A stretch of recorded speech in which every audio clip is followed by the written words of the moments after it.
Oi, pessoal, tranquilo com vocês? Então, nós vamos estar dando continuidade à aula de português lá que vocês têm. Então, é a terceira aula que vocês têm dentro da apostila lá, tá?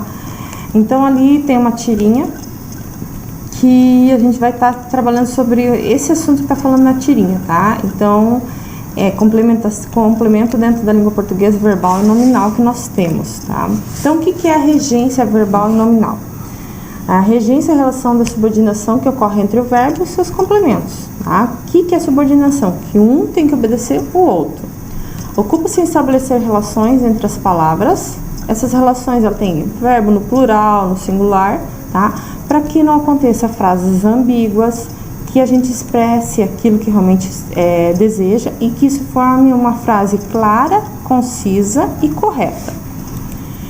Aí o estudo da regência, ela faz com que nossa capacidade de interpretação ela seja ampliada e a dispersão também, tá? Então é importante que a gente conheça diversas significações do verbo para poder assumir uma mudança ou uma retirada, uma proposição para que essa frase não perca significado. Por exemplo, a mãe agrada ao filho. Se eu simplesmente colocar ali, a mãe agrada ao filho, vejam que já vamos ter uma diferença. Quando ela fala agrada o filho, dá o sentido de que ela está acariciando o filho. Quando eu falo agrada ao filho, quer dizer que ela está fazendo um agrado para satisfazer a necessidade dele.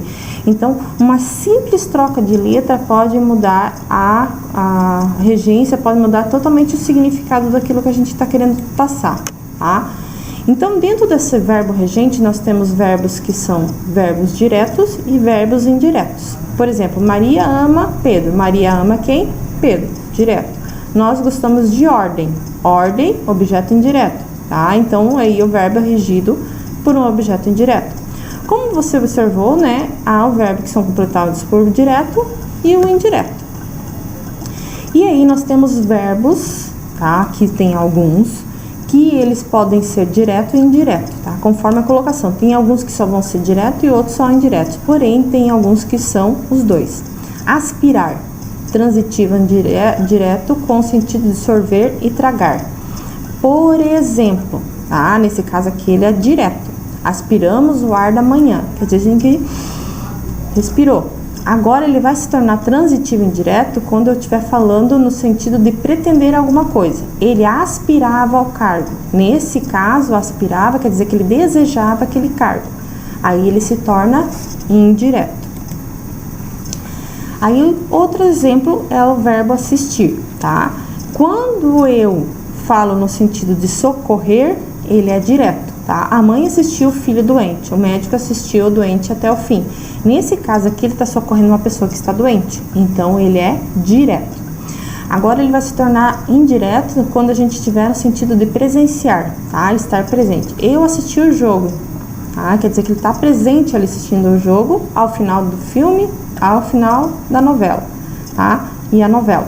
Nesse caso ele assistiu, tá? De forma presente, nesse caso ele se torna indireto. O verbo pagar, ele pode ser indireto ou direto, tá? Independente do sentido, ó, paguei o ingresso, objeto direto, ao funcionário, objeto indireto.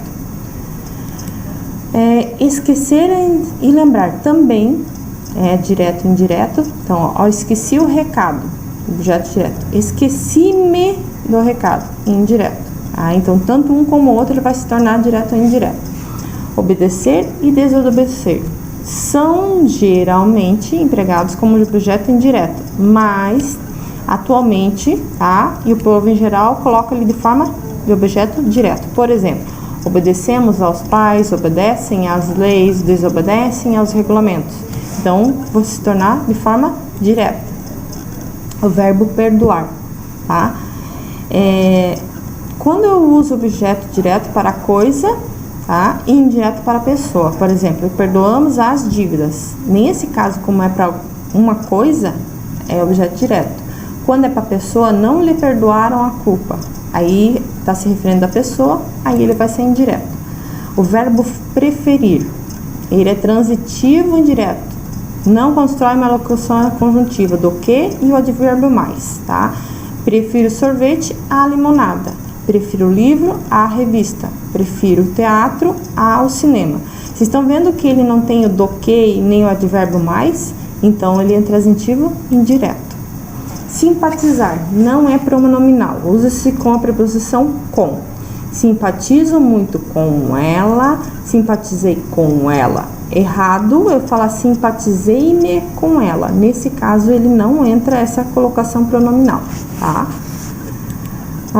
Uma outra coisa que nós fazemos ali, uma regência nominal, por exemplo, quando a pessoa é classificada, ela tem, por exemplo, ela é bacharel. Se ela é bacharel em alguma coisa, nós temos, ela é bacharel em pedagogia, bacharel em direito, se é bacharel em alguma coisa. Outra coisa, ele tem aversão. Se ele tem aversão, é a algo. Ele tem aversão à aranha, tem aversão barata, tem aversão à altitude, à altura. Então, também é de errado. A gente tem uma aversão, pronto. A pessoa já vai saber que você tem aversão a alguma coisa. Então, assim, essa regência ela é importante para nós podermos, dentro da norma culta da língua portuguesa, conseguirmos compreender e escrever e falar de forma correta. A fala nós nos entendemos, mas na escrita, principalmente, vai trazer mais conforto na hora que nós vamos escrever, saber essas regras, tá? Espero que vocês tenham gostado, tenham todos uma boa semana e até a próxima!